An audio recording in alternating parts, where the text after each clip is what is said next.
which can and must be won as soon as possible. It requires a targeted plan, continuous dialogue, and above all, coordination of action by bringing together all forces, the scientific, medical, research community, the European institution, national authorities, bodies and organizations, and civil society. As a member of the European Parliament and a member of the group of MEPs against cancer, but also as president of Europa Donna, ELAS, the Greek Forum of the European Confederation Against Breast Cancer, Europa Donna, I decided to organize this event in the context of the systematic efforts we have launched in recent years to intensify and accelerate European and national efforts across the spectrum, from prevention and access to regular checkups to early treatment and cure, and of course to ensure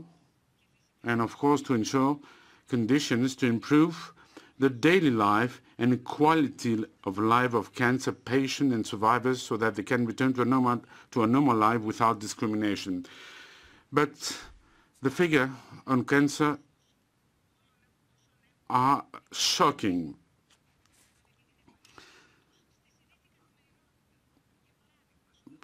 For instance, in the European Union,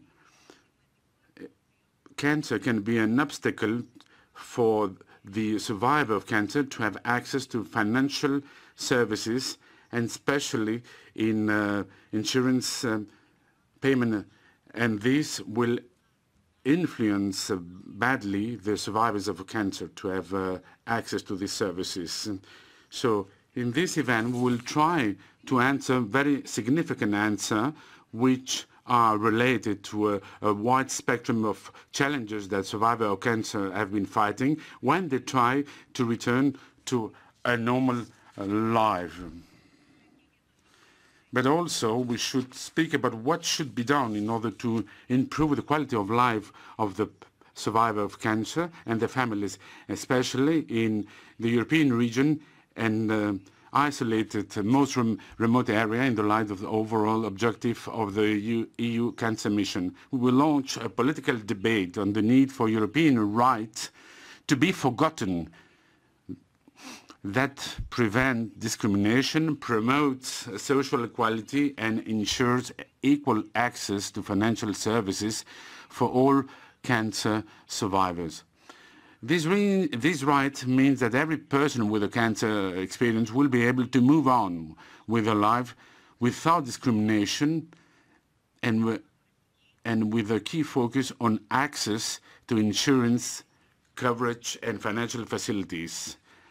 Personally, as a member of the European Parliament and for more than 15 years in the political fields, in the European, also in the field of human rights, and the rights of women. As a woman, I know very much the obstacles that women with cancer, the obstacles they have been facing, discrimination, inequality, and the fight they have been giving for a right to a dignified life.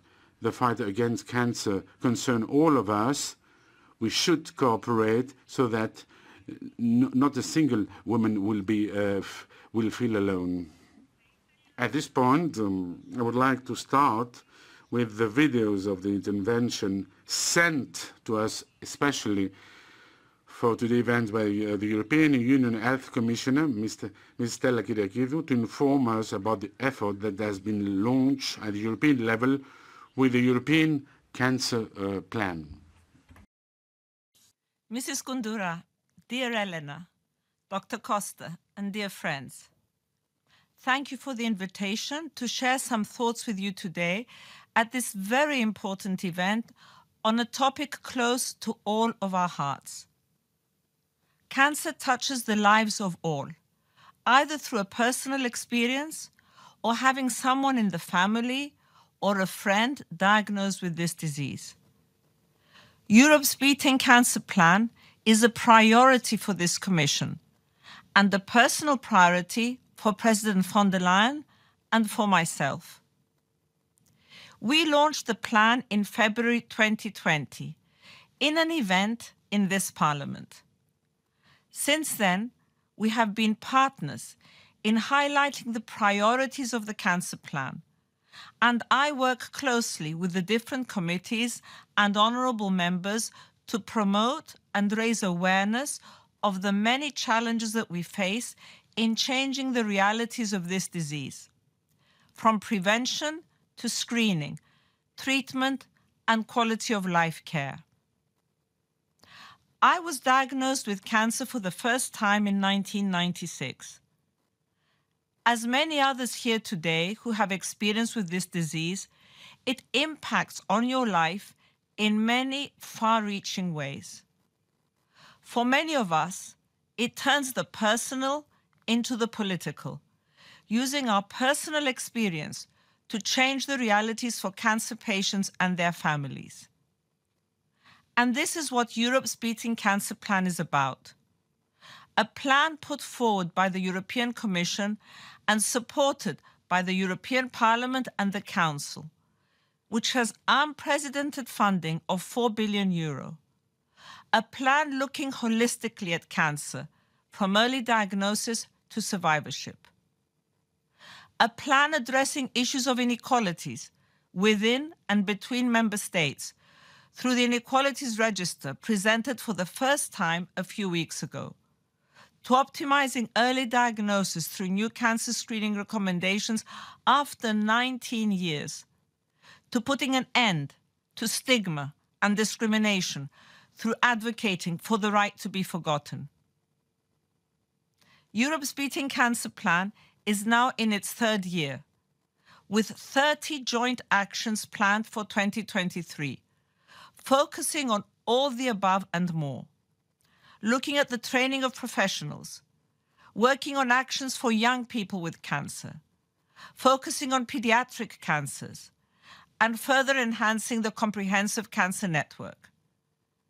This is a plan that belongs to the European citizens, but with a global outreach. And we're already working together with the US Cancer Plan Moonshot so that we change cancer realities globally.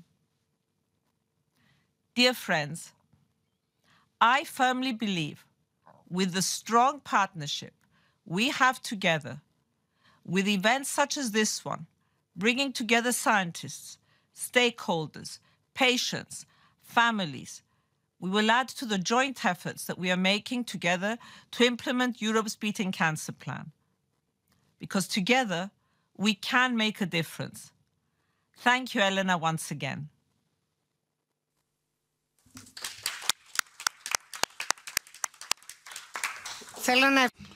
We are very grateful to the European Commissioner for Health, Stella Kyriakides, for substantial intervention. This point, I would like to say that the right to be forgotten is one of the commitments in the European Plan Against Cancer, introduced in 21. And the European Commissioner is in charge of this very significant issue, because she's a lady that knows very well the issue of wealth. She knows very well also the problems women have been facing, and she has promoted the first strategic European strategic plan against the cancer.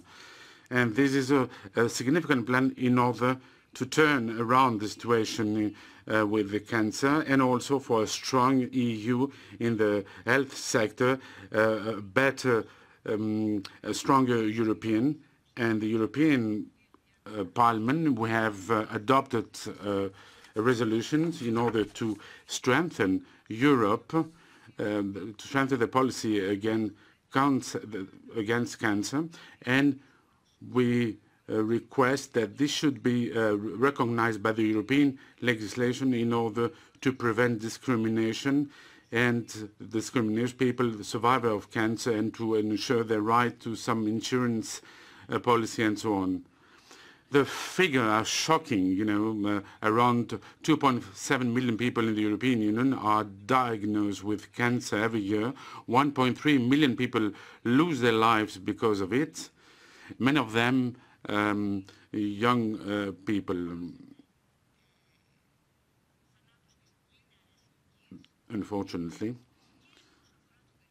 Breast cancer is the most common type of cancer worldwide, accounting for 1 in 8 cancer diagnoses, and much more common in women with 1 in 4 diagnoses. It is also the most common form of cancer and cause of cancer death in women under 40 in Europe, and unfortunately strike at the peak of their productive and reproductive lives.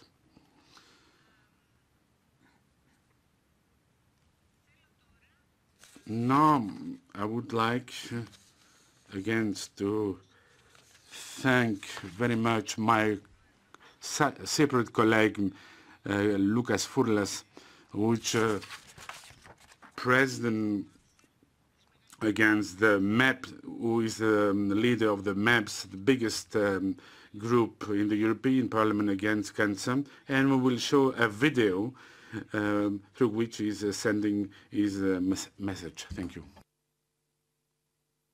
Καταρχάς, θα ήθελα να συγχαρώ την αγαπημένη μου φίλη και συνάδελφο Elena Kountoura για την εκδήλωση και την αφοσίωσή της σε τόσο ευαίσθητα ζητήματα που άπτονται της υγείας των πολιτών. Θα ήθελα να συγχαρώ επίσης και την Europa Donna που δείχνει διαχρονικά τη στήριξή της με κάθε τρόπο σε όποιον τη χρειάζεται. Δυστυχώς, λόγω υποχρεώσεων δεν μπορώ να βρίσκομαι μαζί σας, αν και θα το ήθελα πάρα πολύ. Ο καρκίνος, λοιπόν, είναι μια λέξη που δυστυχώς πολλοί άνθρωποι δεν τολμούν ούτε καν να την προφέρουν. Ο φόβος πολλές φορές κυριαρχεί και αποτρέπει τις γυναίκες να ψηλαφίσουν το σώμα τους για να προλάβουν. Ο έλεγχος και η σωστή ενημέρωση δίνει απαντήσεις και έχει την ικανότητα να προστατέψει.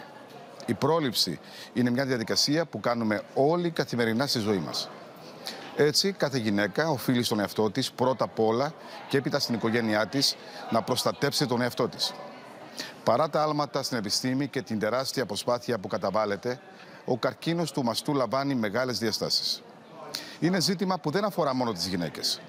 Δυστυχώς, σήμερα, το 10% των Ευρωπαίων γυναικών βιώνει ή έχει βιώσει τον καρκίνο του μαστού και, συνεπώς, μαζί με εκείνες, 1 στις 10 οικογένειες στην Ευρώπη έχει ψυχολογικό και οικονομικό αντίκτυπο. Η Ευρωπαϊκή Ένωση επενδύει στον τομέα της υγείας. Η υγεία αποτελεί μείζον τομέα για εμάς.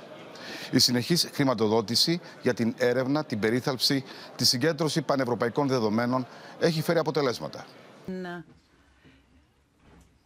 Research, we are trying to collect data, and this has brought results. However, we can't be we can't relax because we need to enforce quality care all over Europe, and we have to be able to identify early cancer.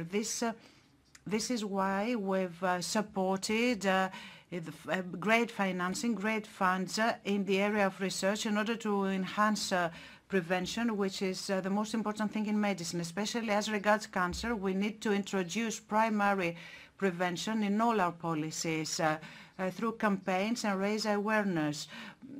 We remind women that smoking, alcohol, obesity, bad diet habits are friends of our common enemies. So we need to be able to say no to all this. On the contrary, we should say yes to a healthy way of living, physical exercise, away from bad habits, because in the area of health, the most important thing of the puzzle is prevention and then healing, treatment. So as a member of the special group of the European Parliament, I can be proud because we have completed very good reports. And I would like to address every woman and say, do not be afraid. If you observe something unusual, please go to a specialist. Be courageous and optimistic. You're not alone. Medicine and technology, all of us, we're just next to you, behind you. I'd like to add that breast cancer is not just a woman issue. It is less frequent in men as well. And we shouldn't forget about this. So with this optimistic message, I'd like to say goodbye by saying that breast cancer concerns us all. We can win cancer, and events such as the one of today, dear Elena, with specialists and interested parties can help prevention and information and raise awareness. The first step is raising awareness. Thank you very much and good luck to you. Would like to thank very much our colleague MEPs, Loucas Fourlas, for his contribution. And now we continue. And at this point, I would like to thank in particular Mr. Marzia Zambon, Executive Director of Europa Donna, for accepting our invitation and traveling to Brussels to be with us today.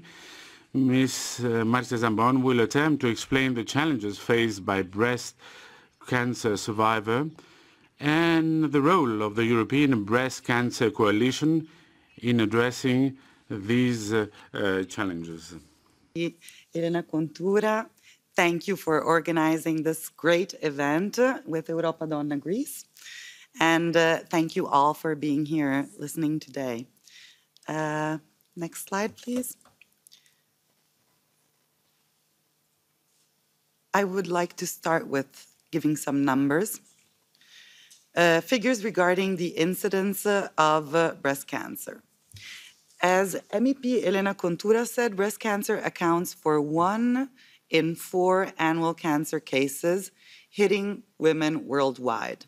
1 in 4 for women, 1 in 8 in all. So the last IARC publication shows that the breast cancer has surpassed lung cancer as the most commonly diagnosed type of cancer. And this high incidence rate is confirmed for the European WHO region and also for the European Union member states. Next slide. It is also important to point out, although cancer is a disease very much linked with the process of aging, that breast cancer hits many women in the prime of their productive and reproductive life. More than 21% of breast cancer cases hit women under the age of 50. 35% women between 50 and 65. These women are mothers, wives, daughters, often caregivers of kids and parents, women who work, employees, professionals, women who have a mortgage to pay. So this is a huge economic impact of the disease that needs to be addressed at a European level. Next slide. Okay, so who are we? Europa Donna is an independent, non-profit, pan-European coalition of affiliate national groups with almost 30 years of experience advocating for evidence-based, best practice breast services in Europe. We represent 47 countries, including 27 European Union countries, including Europa Donna Greece, which is here today beautifully represented and is hosting this incredible event, and Cyprus, which is also represented today with our board member, Stella Mastora. Anyway, as you see from the list and the map of our countries, our work extends way beyond the EU borders. And there's a lot to do to overcome inequalities. And our strength as an organization comes from working together on both a national and a European level, all with the same agenda. Next slide. So Europa Donna has set 10 goals, which all of our member countries undertake to follow. Our main purpose and objective is maintaining high awareness of our mission by engaging with national and international policy and lawmakers, health professionals, clinicians, of course patients, and all stakeholders who can make a difference and help. Next slides, please. We operate, how do we do this? We operate in 4 different areas of activities. Advocacy. So getting involved with policymakers who can influence European people's lives and rights, such as today. Information, disseminating evidence-based information coming from reliable sources, information which then we cascade to our national organizations to translate in their own language and then to use in their own advocacy and training programs. Education, we have a very busy yearly schedule of roundtables, practical workshops, advocacy training courses, and international conferences.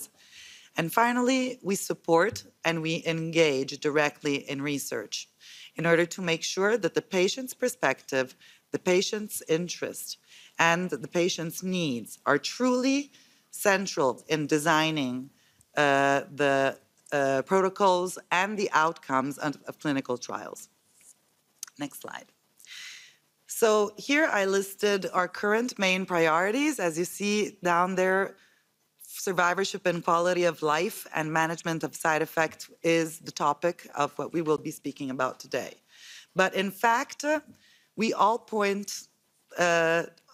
toward one large one-way highway, and that is our main mission, which is to ensure equal access of all Europeans to reliable evidence-based information, equal access to best available breast services, access to organized population-based screening programs, true and affordable access to be treated in specialist facilities with multidisciplinary teams.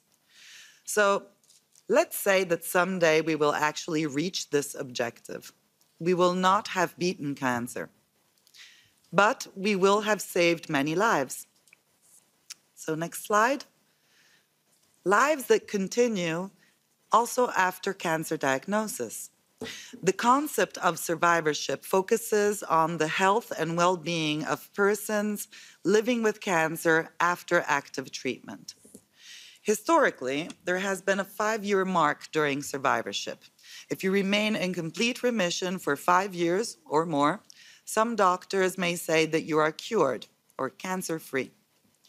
In fact, treatment for breast cancer is now successful for many people. The risk of recurrence rate is decreasing, but recurrence can happen even many years after treatment. So no one can really say with certainty that you are definitely cured. Next slide. And why is this important? The condition of being a cancer survivor is touching more and more people. This is mainly thanks to the advancement in research which has made treatments so effective. With specialized facilities, including multidisciplinary teams, which we advocate for and have been advocating for years, this team working together for the patient's benefit, including navigator nurses or psycho-oncologists, gives a holistic patient-centric approach of seeing the patient as a person and not a cancer case. This is becoming more and more standard of care.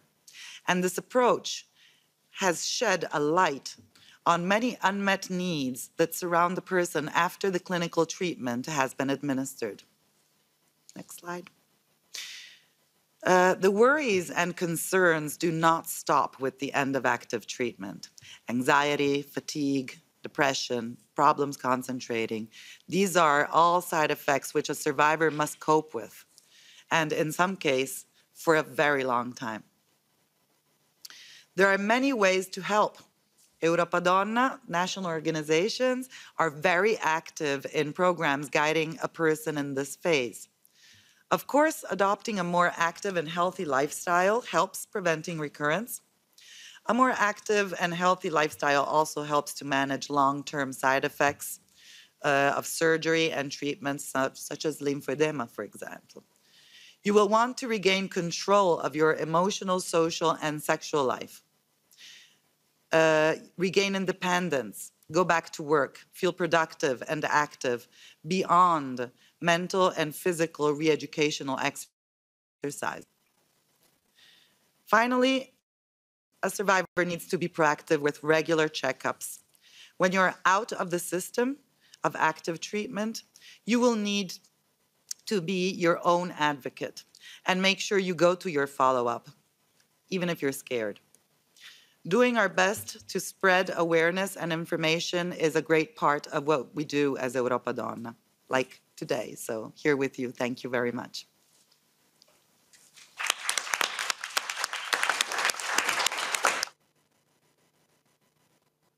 Ευχαριστώ θερμά τη Marzia Zambon για την παρέμβασή της. A commonly accepted definition of survivorship is life from diagnosis, during treatment and beyond for the rest of personal life.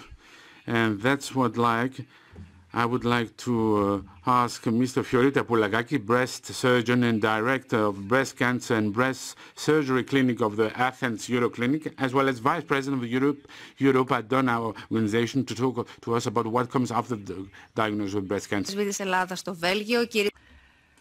Dear guests, ladies and gentlemen, dear ambassador, I'd like to thank Mrs. Kountoura for this initiative to organize such a great and important event, and more particularly about the survival of women after breast cancer. What's going on afterwards? Well, since there is an increase in breast cancer and mortality is going down thanks to prevention and to more effective therapies, we all realize that there is an increase in the number of people surviving from breast cancer. So, the definition is very complicated. It can mean many things at the same time. So, it is generally accepted, the term survivorship, which means that after the therapies and for the rest of the life of a person, by recognizing the travel of a patient, we can realize that needs are different. There are different problems at the diagnosis during the treatment and after the treatment, and in the end of life. What is the most important people is what will happen after the breast cancer. Many people will live a long and healthy life for many years after following cancer. Some others may have a range of significant physical, psychological, or social needs following cancer, and some others will have long-term consequences that they will have to do something about. So the survivors have several needs and need to do something. Some of the problems can be long-term, for instance, fatigue, sleep changes, cognitive problems sometimes that can appear after chemotherapy, neuropathy, lymphedema, bone health, for instance, osteoporosis, gynecological issues are some of the problems that survivors will have to deal with. And it's not just health issues. There are other social or work issues and some discriminations that they will have to deal with. I won't get into any more details about these topics because there are specialists who will take the floor after me. But it is very important to know that people's lives after cancer might change, and we have to be prepared for such changes. So it's worth to talk a little bit about the emotions after breast cancer and their relationships and their life changes. So joy for the end of treatment, concern and about the future, relief, guilt. Maybe they have done something wrong and they fallen ill. There are many people who appreciate life more after a cancer diagnosis. Many women are really worried about their femininity, about their image. So stress is very common to most of the people, very concerned about their fertility, their sexual health, and about the relationships with family and friends. Then, of course, financial and social issues are also a common phenomenon, a source of worries. Something that is very common in many patients is the planning of visits, which is very important for these people because they feel that during the regular follow-up they feel secured, they feel safe and followed. So there is always a plan organized in common with a patient in order to design the guide of healthcare. It is very individualized, personalized plan. So according to the type of the cancer, special needs and history of patient, this plan is formed. Another very important issue in order to face side effects is rehabilitation. Sometimes we underestimate this stage. Side effects turn everyday reality very difficult, even the return to the workplace. So this can have a bad impact in the quality of life. Cancer rehabilitation can help with these problems. And actually it can support patients to be active in their social and professional life. It lessens the side effects and helps the patient to remain active, and at the same time it improves his or her quality of life. And now our role, not as physicians but as advocates of patients. What is our vision? What are our objectives? Recognizing the growing number of cancer survivors, we ask at the European and national level to have the appropriate planning and to emphasize the experience, the travel of patients, and also individualized support according to personal needs. There has to be a holistic approach. There are different needs for a patient during diagnosis or treatment, and different needs at the end of life. We all know from experience in our countries that support structures for the end of life are not enough in order to support patients and families. We want health policies with a focus to patients. Life after breast cancer goes on and can be exciting. So I'll give you 3 ideas to think about, some food for thought in order to create a new reality. Find ways to manage any lasting physical side effects. Healthy diet, exercise, make us feel better. Priority to your mental health. Maybe have keep a journal to help process any emotions we're feeling. Practice daily meditation can also help. And then networking, lobbying with other survivors, with people who have experienced same issues with us. These could offer us new ideas and inspiration. Don't let any fears of the future stop you from living the moment. Focus right here and right now. Now, the next chapter after breast cancer, well, here we have to face a new regularity. We shouldn't be afraid of a new form of cancer. We need to enjoy the glory over the first one. We need to trust and follow a plan. We shouldn't be afraid. Life is an everyday gift and every moment counts. Thank you very much for your attention.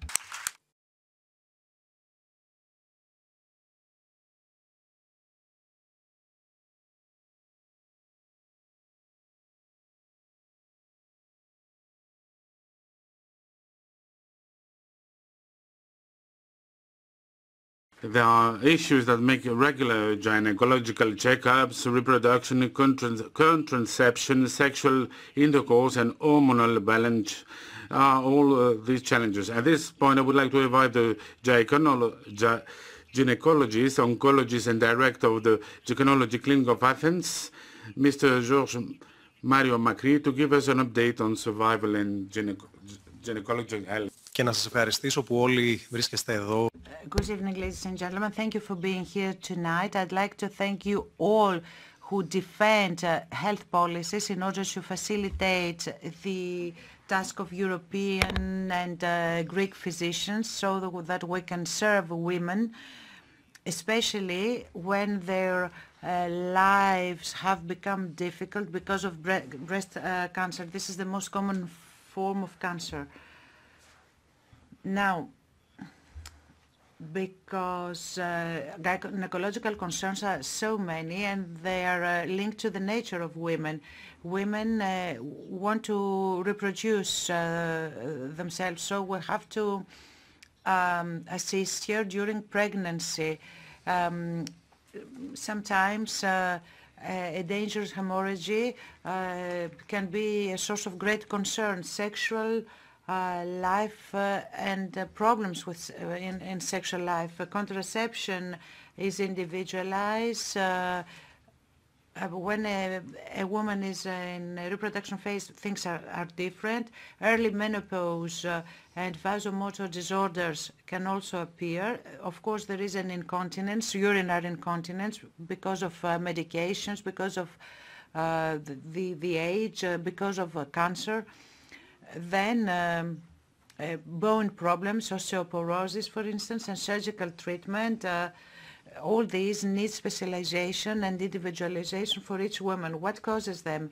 The female nature itself, surgery that needs to take place, complementary therapy, chemotherapy, hormonotherapy, and of course, when there are gene mutations in 10% of women, there are also some particularities. For instance,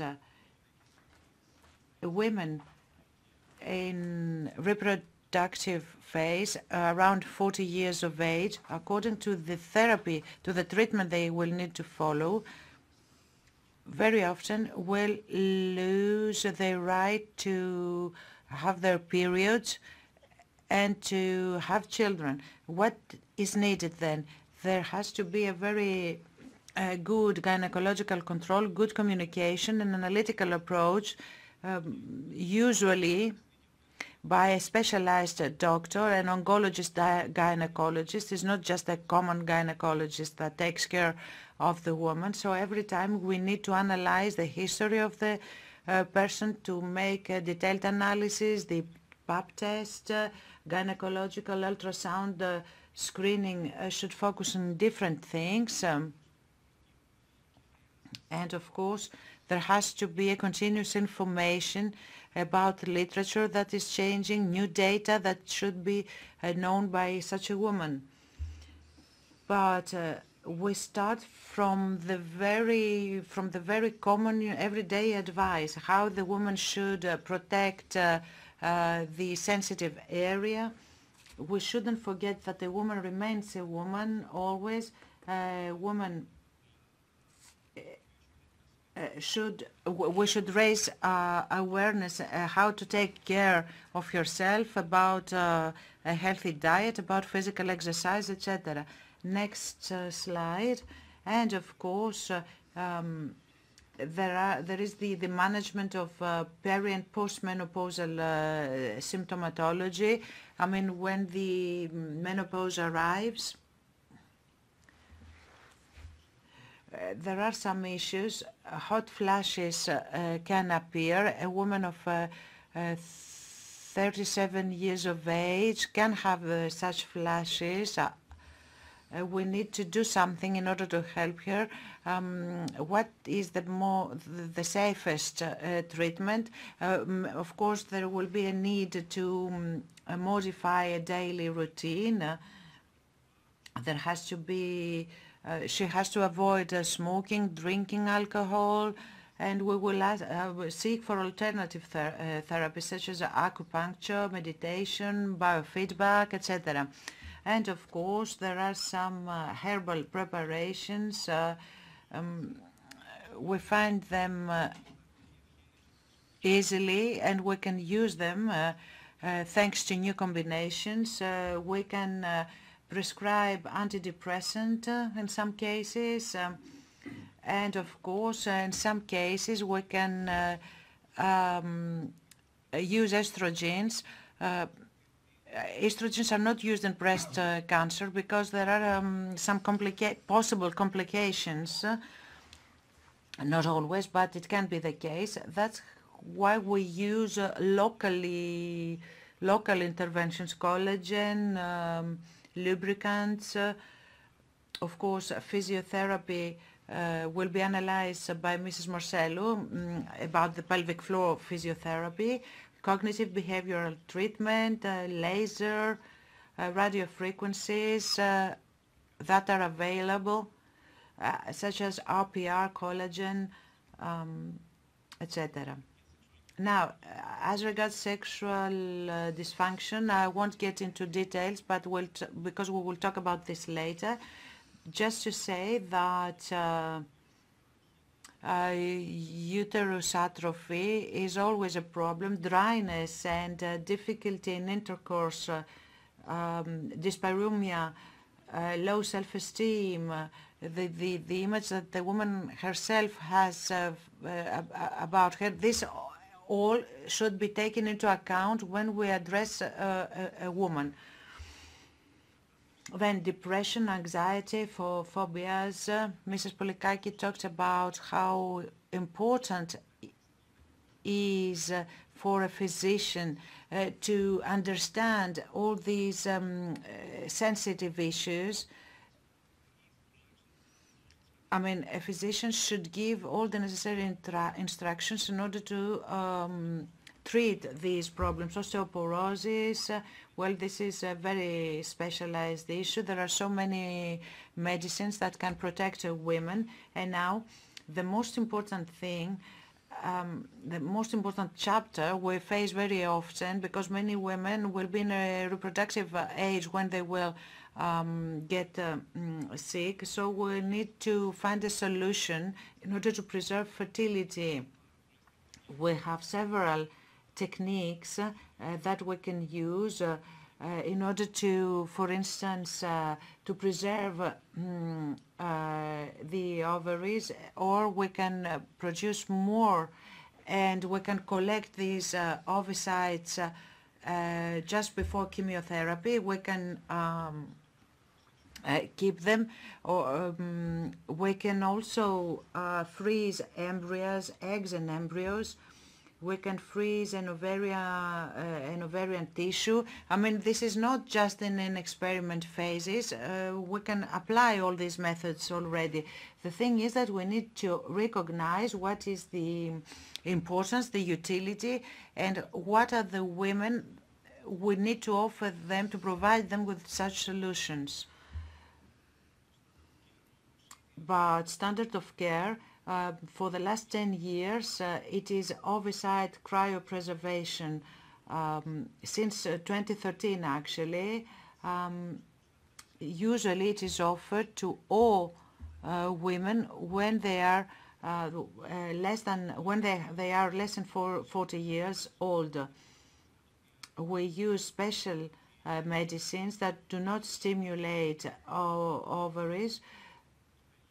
And of course, the perinatal outcome is equal to that of a woman that has never suffered breast cancer. So a woman can give birth to a child later on.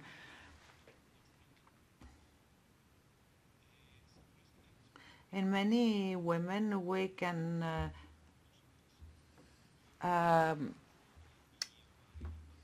follow different methods.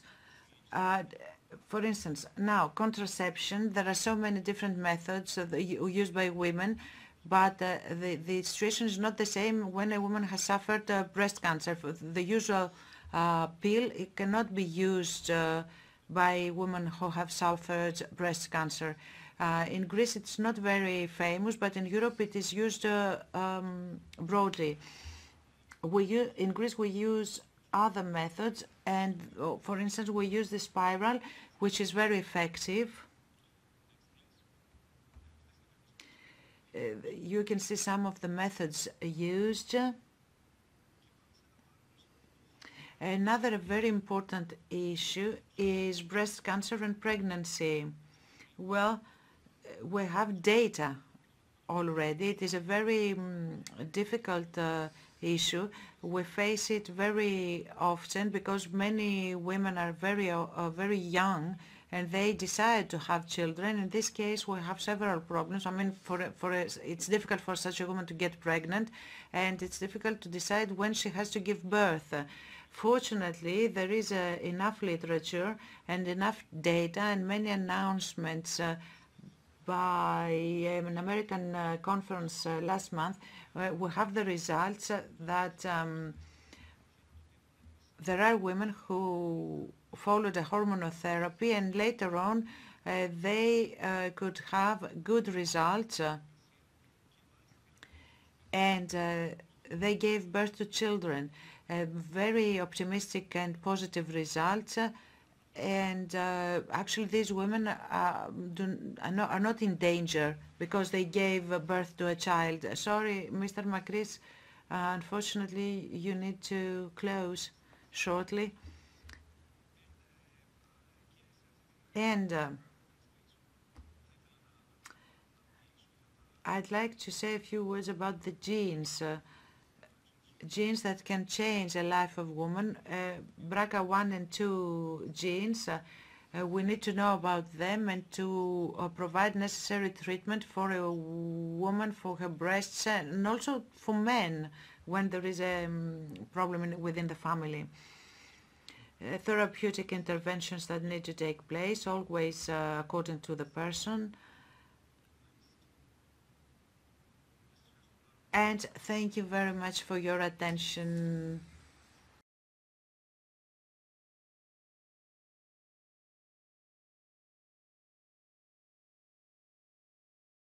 Now I would like to give the floor to pelvic floor physiotherapist and Vice President of the Europa Donna, Vice President of the Europa Donna, Miss Mimi Marcellou, to talk to us about the crucial issue of sexual dysfunction after breast cancer treatment.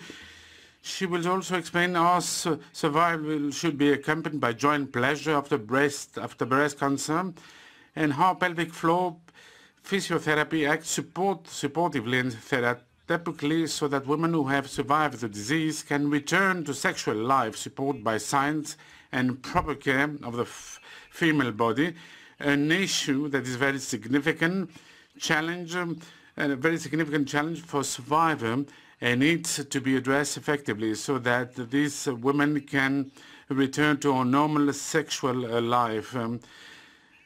As I repeat, it is a very significant challenge for the survivor of cancer, and we should address it effectively. Ms. Kountoura, I would like to thank you very much, the ambassador, the MEPs, the people, ladies and gentlemen, sorry. So I would like for a few minutes to talk about the quality of sexual life after breast cancer. Breast cancer is undoubtedly one of the most common causes of cancer in women and the leading cause of death in women aged to 35 to 59 years. It is a difficult and very challenging issue.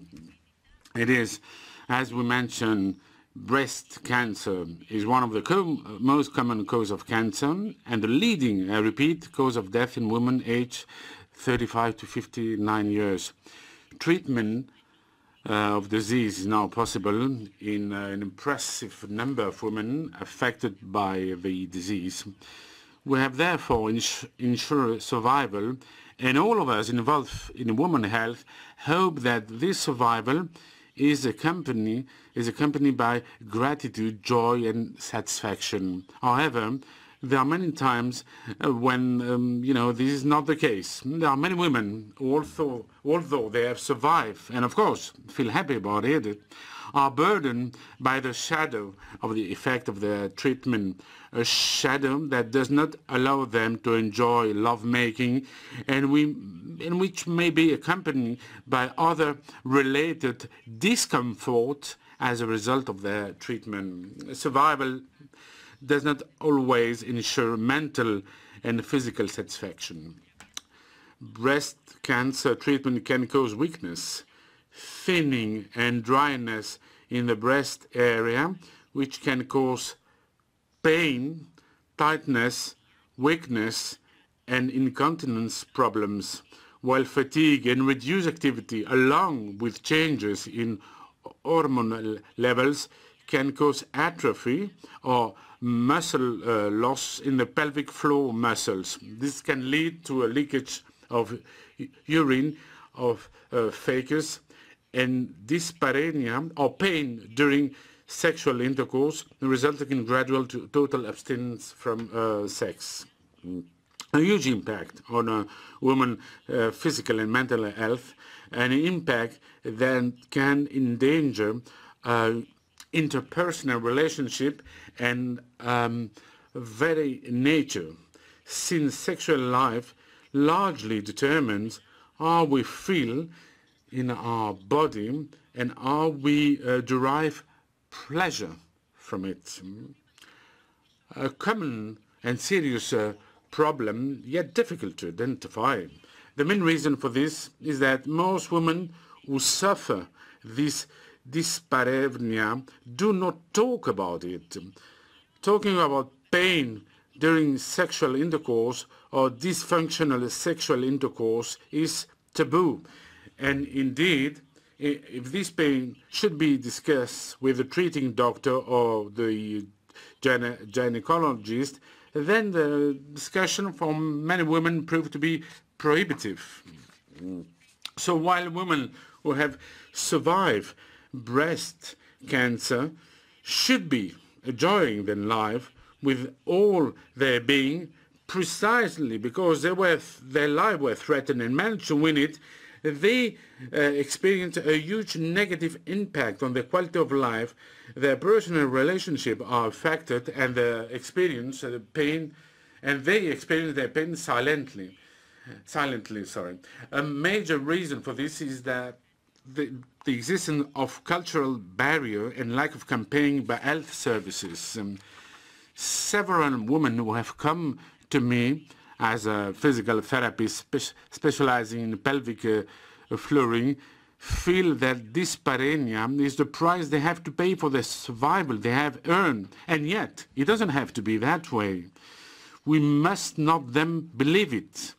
We should all, the entire therapeutic multidisciplinary team of women being treated for breast cancer, be well informed about the implication of the disease and its treatment, and they should be the first to open the conversation to the woman who has the disease. We should be the first to talk to her about the implication and the ways she can cope with them. Although there is no shortage of specialists in the treatment of pelvic floor disorder, there is a difficulty for the public to know where and how to seek help. We all need to be properly informed, and together we all need to be part of the solution to the problem. Pelvic floor physiotherapy, biofeedback, as I mentioned, Kegel exercise, all together as a way of physiotherapeutically treating the effect of the disease on a woman's pelvis, and will become more acceptable if women feel comfortable discussing their body's infection. Information should be available and referrals to specialists who can help with their pain management and enjoyment of sexual life and go beyond should be made quickly and save women from further fear and distress. As a woman, as a matter of a girl, as a physical therapist with knowledge and experience in the rehabilitation of pelvic floor dysfunction, I stand in awe of every woman who survived breast cancer and work with all my strength to ensure that this survival is accompanied by joy and pleasure, by a full, complete life, perhaps even better than before the disease. This is the direction in which all of us who are involved as health professionals in breast cancer treatment must move. Thank you very much. I would like to thank Mimi Marcellou for intervention. At this point, I would like to give the floor to the Secretary General of Europa Donna, Mrs. Stella to talk to us about one of the most pressing challenges facing breast cancer survivor. I mentioned it in my introduction, and that is the right to be forgotten. For survivors, the right to be forgotten. Thank you very much, dear Chair. Thank you very much, dear Ambassador, dear MEPs. Thank you very much, all of you being here today. It is an honor and a pleasure to be with you today. Cancer nowadays tends to be treated quite effectively, and we often talk about a cure thanks to new treatments, technologies, diagnostic methods and early prevention. In 2020, in the European Union, 1.4 million people won the battle against the disease. It is estimated that there are over 12 million cancer survivors in Europe. Taking into account all types of cancer, it is predicted that cure rates will increase to 80% in 2045. In particular, for some cancers, including breast cancer, 10-year survival is already today over 70+%. Research shows that the transition period from the end of treatment and the continuation of life without a cancer diagnosis is followed by some challenges. There are some stress factors that seem to have a significant impact on a person's daily life, such as uncertainty about the future and a sense of insecurity. For example, today a cancer patient, even after recovery, faces serious problems in obtaining a loan and obtaining a life insurance. The European Commission's blueprint to fight cancer in Europe sets out a new approach for the European Union to beat cancer by taking into account the whole disease pathway from prevention to survival, focusing on actions where the European Union can ensure an added value. In support of this project, the Commission seeks to examine practices in the financial and insurance services sector from the perspective of justice, fairness to people with a history of cancer in long-term decline. The right to be forgotten is about the right of every person with a cancer experience to move on with their lives without discrimination and with access to insurance coverage and financial facilities. The European Commission, with the aim to improve the quality of life of cancer survivors and equal access to financial products, has proposed the development of Code of Conduct for Cancer Survivors. Such a code, according to the Commission, would result in the use of only the necessary information when assessing the provision of life insurance products linked to loan contracts. In February 2022, the European Parliament adopted a resolution to strengthen Europe against cancer, calling on member states to implement the right to be forgotten by 2025 and calls for it to be introduced into EU legislation to prevent discrimination and improve cancer survivors' access to financial services. It further calls for all member states to guarantee the right to be forgotten for all European patients 10 years after the end of their treatment and 5 years after the end of treatment for patients diagnosed with cancer before the age of 18 by 2025 at the latest. A first phase has been completed, an exploratory study, and the second phase will start soon. According to the European Commission, this phase will involve a consultation with all stakeholders, scientific community, patients' organizations, banking and insurance sectors. By the end of 2022, 6 European countries, Belgium, France, Luxembourg, the Netherlands, Portugal, France, and Romania, had adopted specific legislation recognizing the right to be forgotten for cancer survivors. According to the relevant legislation in Belgium, Luxembourg, the Netherlands, and Portugal, the period beyond which medical information on the previous cancer situation cannot be collected by insurance organizations cannot exceed 10 years after the end of treatment. In Romania, this period is set at 7 years, while in France, with the recent amendment of legislation, 10-year period has been reduced to 5.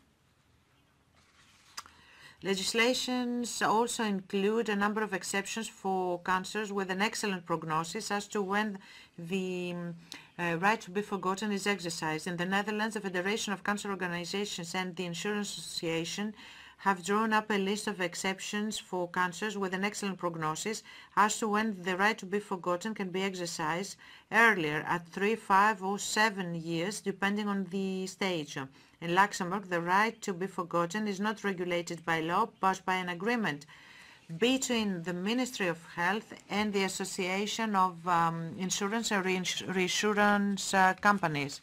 In order to ensure the proper implementation of the right to be forgotten, a monitoring and re-evaluation committee was set up, composed by all the stakeholders. A recent successful practice that makes us particularly proud as a pan-European Europa Donna confederation is the case of Cyprus, where from the beginning of 2023, the agreement between Association of Insurance Companies of Cyprus and Europa Donna Cyprus for the introduction of the right to be forgotten in life insurance for people with a history of cancer was put in place. The right to life will apply in relation to life insurance, which is intended to secure a bank loan of up to 200,000 euros for the acquisition of first residence.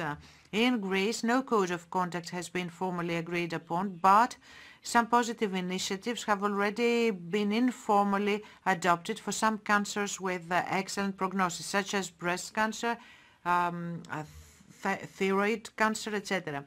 After contacting the Hellenic Insurance Association, it was stressed that people diagnosed with cancer are not excluded from insurance by definition, but the risk is assessed on a pre-insurance basis, just as it is for everyone and for any disease they have faced. Accurate evaluation of the risks assumed by an insurer is a prerequisite for correct pricing and for building up sufficient reserves to respond fully at the time of the onset of the risk.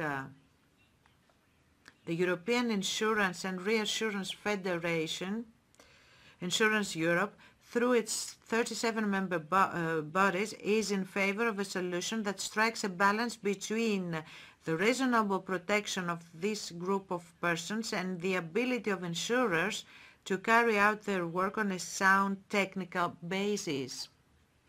It supports the European Commission's proposal for a code of conduct which should be based on scientific, medical, and statistical data. It should be flexible so that reflects many different types of cancer and should respond to the different needs and characteristics of countries. Furthermore, it should be agreed by all stakeholders and be able to adapt smoothly to scientific developments.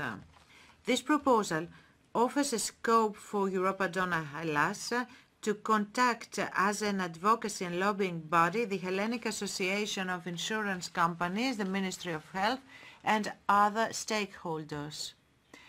The right to be forgotten is a landmark development because a vulnerable group of citizens, such as cancer patients, can now redefine their lives without the memories of the past being a burden on their dreams, and they have the possibility of equal access to life insurance services. Thank you very much for your attention. This one I would like to welcome and to thank Stella, Mastora, Vice President of the European Donna Cyprus, with whom we have a close, systematic and substantial cooperation, and to thank her warmly for accepting our invitation and being with us today. Ms. Mastora will talk to us about primary prevention and breast cancer.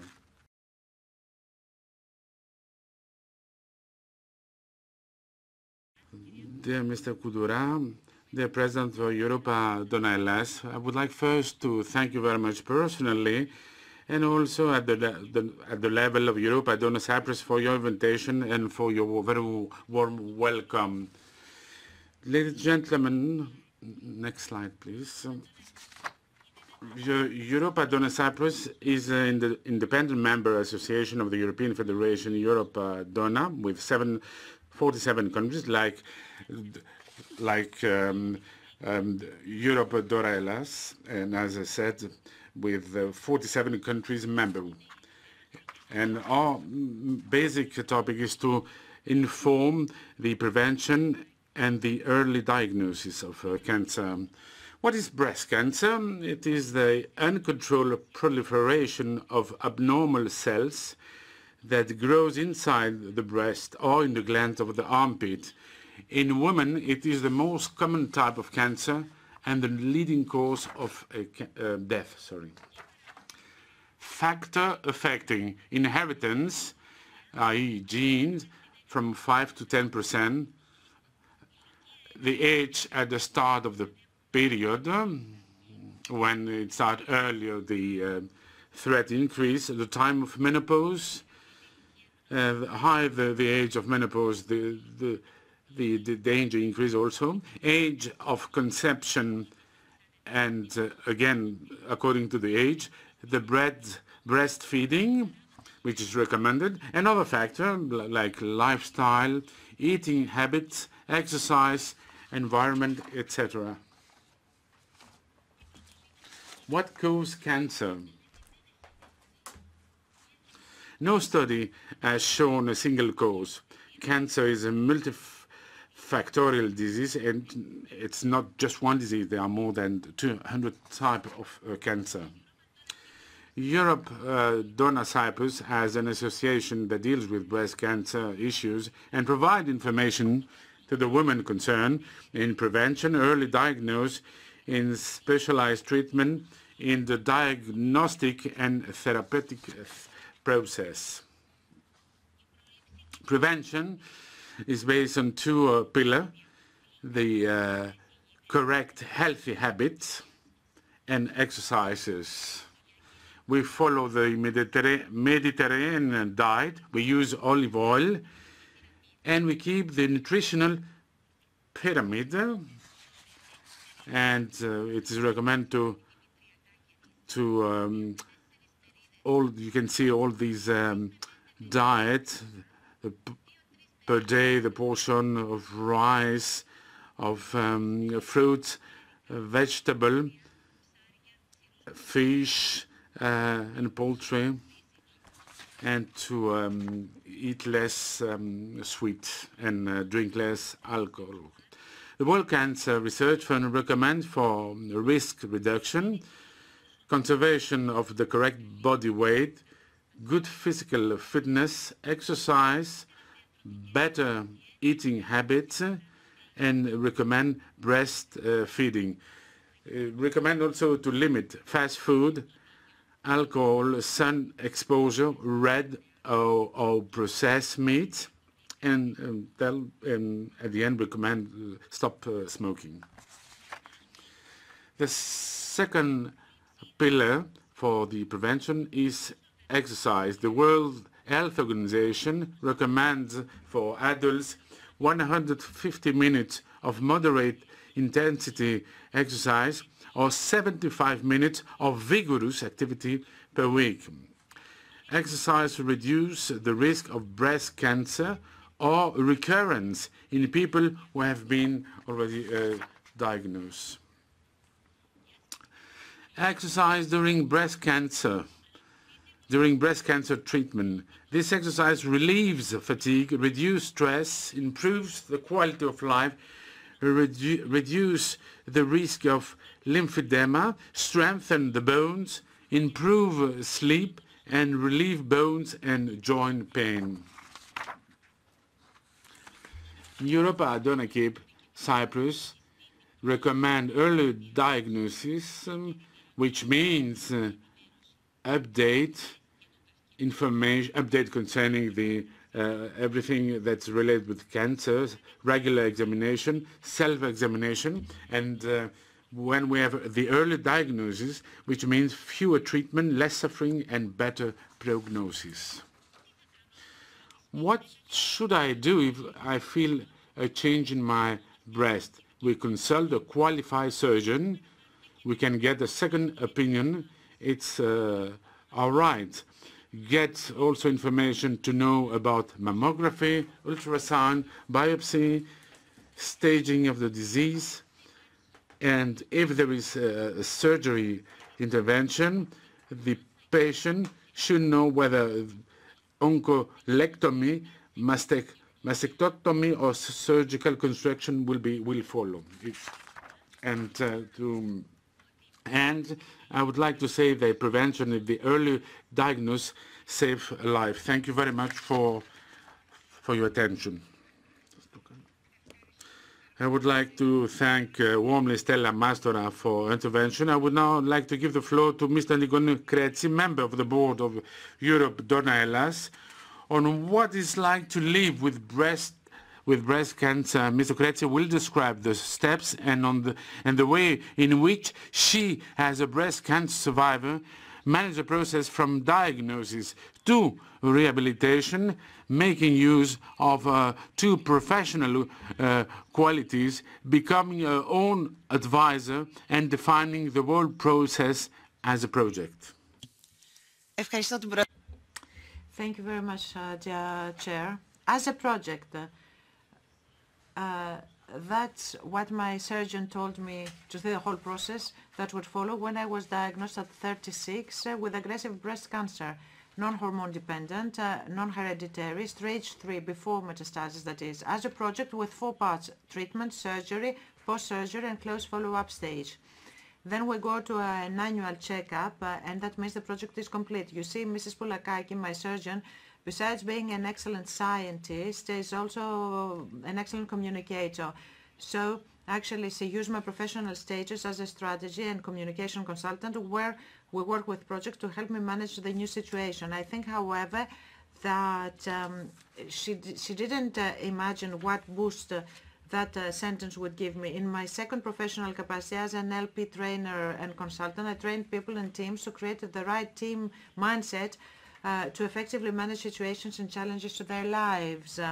So with that one sentence as a project, I knew it was time to combine the scientific knowledge from both disciplines, applying them to myself. I started mapping and testing the project from different angles in order to find out what my own strategic role was. You know, when a life and death issue happens to us because it directly affects us, we think we are the protagonists. But strategically speaking, reality is different many times. I realized that the success of the project depends on 4 factors. First is doctors, how good and informed they are. And this is not, I mean, if I like how they look or not. No. I confirmed with experts that my doctors were very good. Second factor is about medications and how your body will react to them. Then the only useful thing I could do is to follow doctor's instruction. Third factor is called chance, luck. In medicine, there is no such thing. Fourth and last factor is psychology of the patient. The only useful role I could play then was there. I concentrated on taking care of my psychology and not fixing my mood, because sometimes over-effort or forcibly trying to get positive emotions can be fraught with danger. I started with my negative emotions. I decided to learn absolutely nothing about my type of cancer, medications, that the 17 chemo treatments, 30 radiation treatments, immunotherapy, every procedure, nothing. The reason was very specific and not a random choice. The mind can't tell the difference between a real and a fictional experience, as it was proven in 2007 at Harvard Medical School. That means that whenever we read whatever story we hear, for our brain is like really experiencing it. So by learning all the details about my cancer, I would have the wrong experiences in my brain, and this would create fear. And of course, fear is a useful primal emotion that comes to protect us. If I see a wild animal in front of me, for example, through fear, my tonsils is activated in my brain, the connection to the logical part of the brain is cut off, and I automatically go into flight or fight mode. That means that we are made of such a material that when we are afraid, we can't just do the right thing. But in my case, the fight or flight mode wasn't very useful because it was a marathon. So if you want to survive until the end, you need rational thinking. You need to be flexible. You need to fix priorities according to the science of your organism. And of course, all these changes influence the whole system in which you live. So I preferred to reduce the sources of fear, and I've learned to observe my body and to be open in order to accept whatever change in my organism, in my body, and adapting myself. You will ask me, did you have any questions? Of course I had several, but knowing your role on the board makes it easier to accept things. In a match, it may be more useful for each player to not know all the details that the coach knows to ensure the success of the objective. And the objective is to endure to the end. Speaking of strength, I remember one day I disagreed with the term patient in Greek, asthenis, when it comes to cancer patients. With Rolf, I mean, I thought that the term patient is, more useful in English. Word games, you might say, but, words, the way we set up our thinking and reframing them in a more effective form are essential. And this requires great mental flexibility. Whether I see myself as a patient, a fighter, or a person with thousands of elements is the thing that can make a big difference in how I think, how I believe, and how I shape my everyday reality. There are several methods right now. I mean, science has made great progress. I have the feeling that we got confused and we keep running and running, chasing goals, times, future. We're like hamsters around the wheel, running around the wheel, having forgotten to see what is around us, whether the cage door is open, for instance. But to achieve the goal of the project living, it is important to be able to focus on the present, on each moment, to be able to have our senses alert. My project is still in phase 4, but you know what? It doesn't matter anymore, because the big goal of the living project is right here, right now, in this very moment. I'm in this room among so many remarkable people. Thank you so much.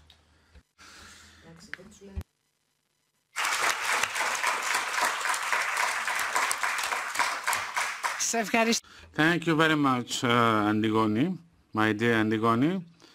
And at this point, I would like to show a video prepared by independent professional photographer, Miss Olympia Krasagaki, with the title Filming Breast Cancer, which I believe will touch us all. And then we'll listen to a short message from Miss Krasagaki.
Είμαι η Ολυμπία Κρασαγάκη, είμαι φωτογράφος.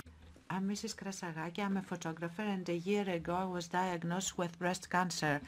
The video you've just watched was born through my own pain. It is a pain full of images and emotions that sometimes I couldn't share. From the beginning of diagnosis, from the very first moment, I accepted my cancer and I tried with patience and optimism to face it. I got a big help by my physician, Fiorita Poulakaki, and I do believe that it is very important to be able to trust your doctor in order to feel safe, in order to be sure that you will get through a tunnel, dark tunnel, but at the end there is always light. I wish you all health and be good, be well. Thank you.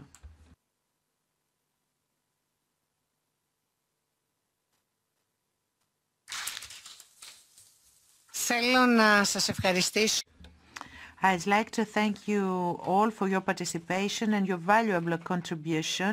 It is very important here in the European Parliament, where political priorities are shaped and crucial decisions for the future are taken, to highlight all the critical dimensions of the challenges faced by women with breast cancer and survivors.